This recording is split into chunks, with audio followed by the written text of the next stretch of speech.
In this video, we're going to take a look at one of the most misunderstood truths about the socio-sexual hierarchy. The men and female hierarchies mirror each other, but they're not the same. Men and women play by parallel rules, but the conditions of the game are different. The male SSH is shaped by power, confidence, and the ability to command.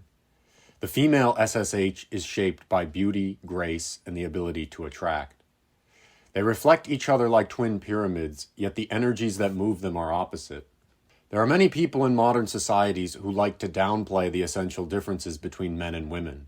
But paradoxically, modern technology has yanked us back into biological reality. The differences in the hierarchies reflect the polarity of men and women in hormones, reproductive burden, physical condition, and emotional understanding. No matter how much we whine, we're all tied to biology. The male hierarchy is structured around achievement and status. A man ascends by proving himself through risk, competence, and dominance. The female hierarchy, meanwhile, is structured around beauty and desirability. A woman ascends by embodying vitality, harmony, and grace. This doesn't mean one is superior. They're complementary. The male principle is expansive. It pushes outward to conquer. The female principle is magnetic. It draws inward to attract. Man is music, but woman is sculpture. Historically, every society has leaned masculine or feminine in orientation. A society that is too masculine is beset by violence and chaos. A society that is too feminine becomes stagnant and degenerative. Every civilization reflects whichever of these forces dominates its spirit, and that determines which archetypes flourish. The sigma type, male or female, is the best indicator of which energy rules the age. In masculine civilizations, disciplined, hierarchical, and ambitious, sigma women are more common. In feminine civilizations, emotional, expressive, and comfort-seeking, sigma men appear more often. Why is this? Because the sigma exists in tension with the spirit of the time. The sigma female rejects the rules she's expected to play by in a patriarchal world, but she doesn't do this by becoming more like men. Instead, she embodies a freer form of feminine power, projecting qualities of independence and mystique that men can only experience through someone outside the hierarchy. Similarly, the sigma male rejects the feminized order of the modern world, the conflict aversion, the consensus building, the emotional pandering. He finds it all insufferable and leaves the hierarchy to build his own structure of freedom and solitude. Women are drawn to him precisely for that reason, because he represents the unyielding masculine ideal modern life suppresses. The sigma, then, is both a reflection of strength and a protest against its distortion. Let's compare the archetypes side by side. The alpha male and the alpha female are both obsessed with prestige, excellence, and lineage. They are natural aristocrats, rulers of their domains, and they instinctively recognize each other. The alpha female will only seriously consider an alpha male for marriage, though she may be drawn to sigmas for passion. Alpha males, for their part, may have many women as mistresses or lovers, but their loyalty always returns to the alpha woman who represents their legacy, the woman they choose for their lineage. The bravo and the baddie mirror each other in charm. Both are attractive and charismatic, guided more by pleasure than power. They dominate the social sphere, thrive on attention, and find validation in admiration rather than command. In today's world, baddies often chase alpha males when they'd be better matched with bravos. The truth is that bravos and baddies rarely marry each other.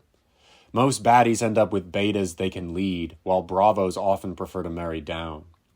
Interestingly, some of the happiest modern marriages are between bravos and chasties.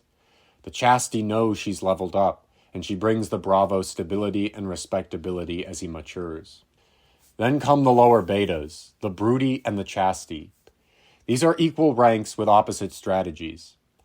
The broody seeks validation through play and seduction, baddie light. The chasty seeks it through virtue, modesty, and purity, alpha light.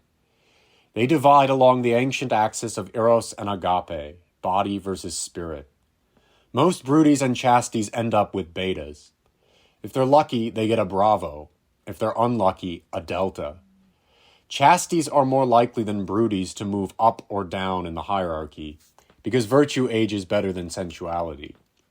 The gamma exists in both sexes, intelligent, insecure, and self-conscious. Both male and female gammas try to imitate alphas and sigmas to augment sex appeal, often with the help of alcohol or drugs.